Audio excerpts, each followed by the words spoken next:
In this guide, I'm going to show you how you can fix Red Dead Redemption mobile device not supported error. Before we do dive into this guide, make sure to like the video and subscribe to the channel with all notifications on. It really does help the channel and lets us know that you want more content like this.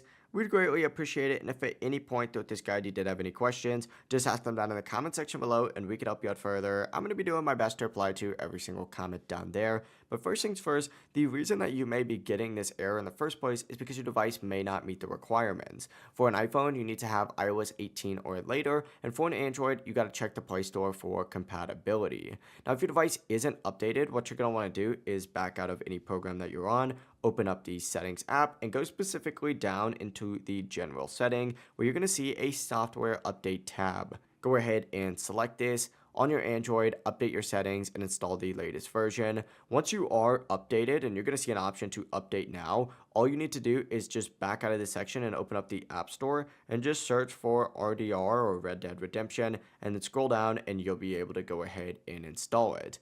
Now, just keep in mind, older devices past the iPhone 12 are technically supported as long as you're on iOS 18 plus. All you need is iOS 18 plus in order to go ahead and play Red Dead Redemption Mobile. That is it though. Update your device, you'll be able to play. If you do have any questions, ask them down in the comment section below, and make sure to like and subscribe for more content like this. We'd greatly appreciate it. Have a great rest of your day though.